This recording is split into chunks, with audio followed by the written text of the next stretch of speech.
Assalamualaikum warahmatullahi wabarakatuh. Okay, today we are going to learn about modal verb. Okay, so what is modal verbs?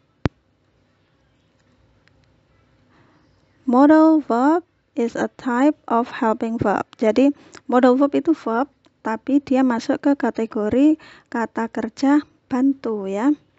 Kemudian the function is to express ability, possibility, permission, or obligation.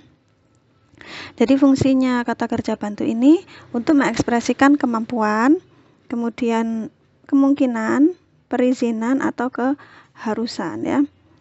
And modal verb is always followed by bare infinitive. Bare infinitive itu apa? Verb 1. Jadi modal itu selalu diikuti verb 1. Let's take a look this example.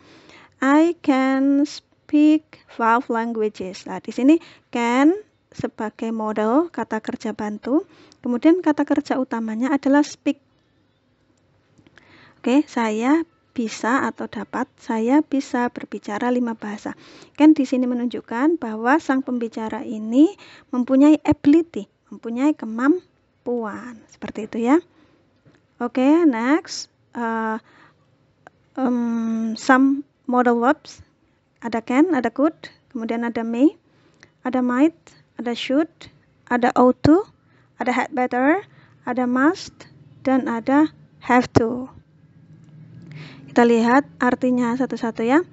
Can artinya bisa atau dapat, kemudian could artinya bisa atau dapat juga, kemudian may artinya boleh atau mungkin, might artinya boleh atau mungkin, should artinya seharusnya, ought to artinya seharusnya, had better artinya juga seharusnya, must artinya harus, have to artinya harus. Di sini ada untuk artinya sih banyak yang sama ya, can sama could, sama kemudian may sama might, sama should, ought to, had better artinya juga sama, must, have to juga artinya sama.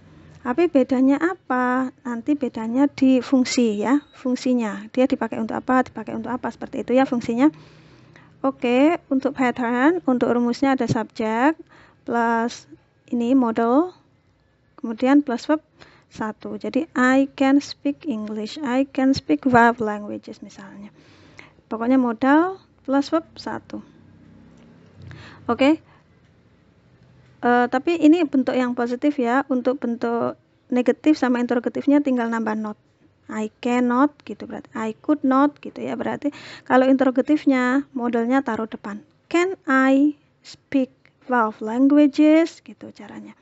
Sama kayak zaman belajar tenses. Positifnya seperti itu, negatifnya tinggal tambah not, interrogatifnya tinggal dibalik gitu aja ya. Kemudian harusnya setelah must ada have to ya. Tapi di sini belum ada. Karena have to punya pattern masing-masing, punya pattern sendiri ya. Contohnya dia tetap ditambah verb 1 tetap, tapi bedanya itu gini. Have to itu kalau present, sorry, what is it? Oke. Have to, has to, had to. Ini maksudnya gini, kalau have to ini untuk pas di present samaan I, you, Dewi samaan kan pakai have to. Kemudian untuk she, he, it samaan pakai has to, yang lampau pakai had to. Ini masuk ke present dan past kayak gitu ya. Jadi dilihat contohnya. I have to obey the rule. Nah, itu kalau di present. Kalau di pastnya I had to obey the rule. Misalnya kalau she ya di present, jadi she has to obey the rule. Dia ikut ke simple present atau simple past ya. Kemudian I don't, pinjam auxiliary-nya dari auxiliary dari simple present. Kalau negatifnya dia pakai don't. Kalau pastnya dia pakai didn't. Sama. Kalau interrogatif dia pakai do I have to obey the rule. Interrogatif yang di simple past dia pakai did gitu.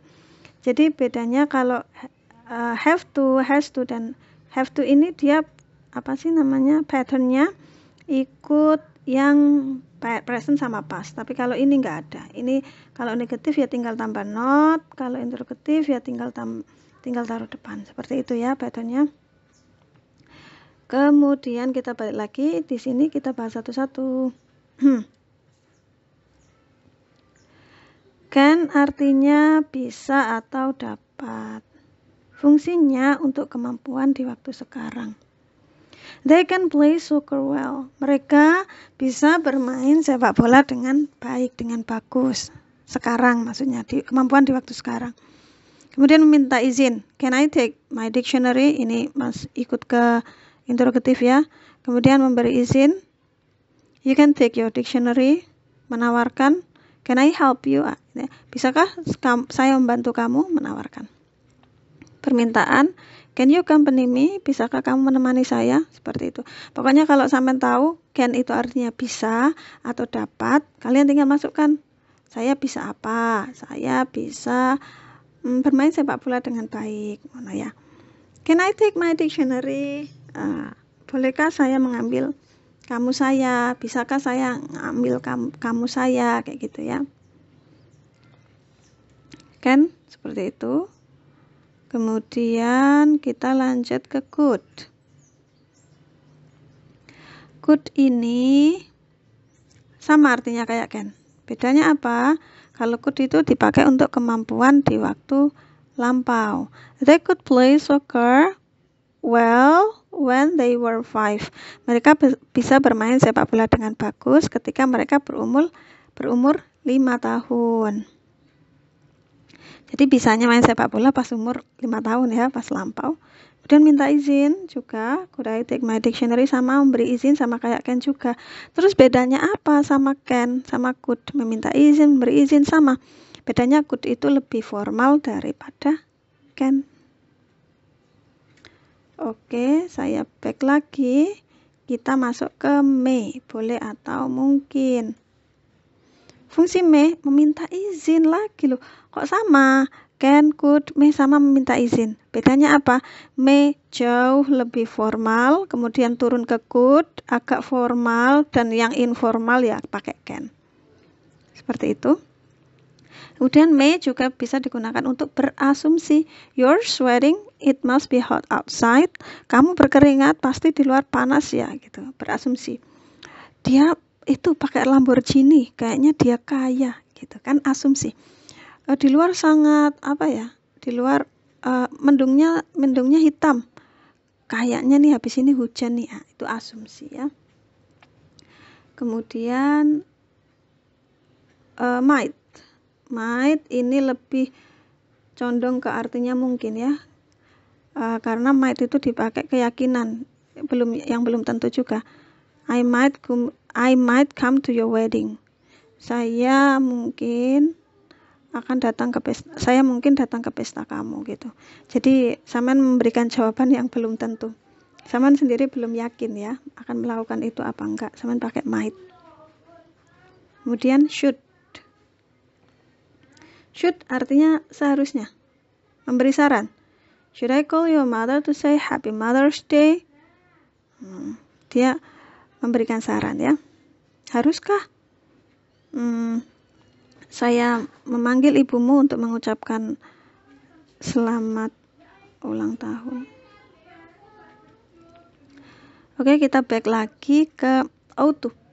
Ought to juga artinya seharusnya, tapi ought to tuh sangat jarang dipakai karena dia formal banget. Makanya dia jarang dan sangat jarang dipakai ya. Ini dia formal banget. Kemudian kita lanjut ke had better. Had better ini dia lebih ke had better lebih sering dipakai better ya. Had-nya jarang dipakai, dia ngomongnya lebih ke better. You better come to my party, if not I will never speak to you again. Jadi kamu seharusnya datang ke pestaku, jika tidak aku tidak akan berbicara padamu lagi. Jadi ini ada konsekuensi yang harus didapat jika tidak dilakukan gitu. Jangan pegang-pegang aku. Kalau kamu lakukan itu, saya akan lapor polisi. Ya. You better not touch me. Gitu. Kamu seharusnya nggak pegang saya. Jika kamu lakukan itu, saya akan lapor polisi. Gitu.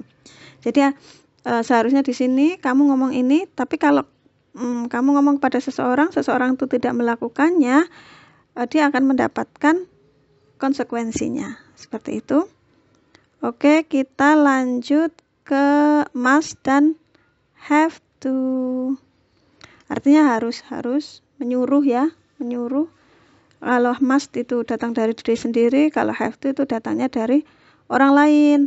I must stop smoking. It's such a waste of money on cigarette, gitu ya. Ini keharusan yang datang dari diri sendiri. Kalau ini, my doctor says I have to stop smoking or it will kill me. Jadi ini keharusan yang datang dari orang lain. Tapi kalau untuk interrogatif banyaknya pakai have to, bukan pakai must. Do I have to go home? Haruskah saya pulang sekarang? Gitu ya. Dan have to tuh jauh lebih sering dipakai di sehari-hari daripada must. Lebih sering have to kalau mau harus. Kalau mau bilang harus, lebih sering pakai have to. Oke, kita sudah bahas satu-satu semuanya ini. Tapi kalau di review, kira-kira seperti ini. Can dan could artinya bisa atau dapat. Can untuk kemampuan di waktu sekarang. Could untuk kemampuan di waktu lampau. Seperti itu ya. Bedanya apa? Can, could lebih formal daripada can. Kalau untuk meminta izin dan memberi izin. May dan might artinya boleh atau mungkin ya. May ini juga untuk meminta izin. Bedanya apa? Kalau may jauh lebih formal, kemudian turun ke could, meminta izinnya, bolehkah, bisakah. Yang lebih informal sama pakai can. Kemudian might di sini lebih ke artinya mungkin ya, karena untuk sampean ngomong tapi belum yakin, belum tentu akan melakukannya ya. I might go to your party gitu. Mungkin juga sampean akan melakukannya, mungkin juga tidak, belum yakin. Kalau should, ought to, had better, ini artinya seharusnya semua memberikan saran. Should, ought to, dan had better artinya seharusnya memberikan saran. Bedanya apa? Kalau ought to ini jarang sekali dipakai karena dia formal banget. Terus had better dia cenderungnya dipakai betternya aja. Sudah. Tapi kalau tidak dilakukan dia ada konsekuensinya yang akan didapat. Should dia memberikan saran. Kemudian must dan have to sama-sama keharusan, sama-sama apa ya? Ya, keharusan menyuruh ya. Tapi kalau must itu datang dari diri sendiri, kalau have to datang dari orang lain misalnya. Keharusan itu datang dari diri sendiri dan keharusan itu datang dari orang lain. Tapi kalau untuk bentuk interrogatif, untuk bertanya, have to lebih sering dipakai. Lebih sering dipakai sehari-hari untuk bilang harus itu pakai have to. Oke, cukup pembahasan tentang model untuk hari ini. Kalau ada pertanyaan silakan ditanyakan. I do hope you understand well about this. Thank you so much for today. The last I say, wassalamualaikum warahmatullahi wabarakatuh.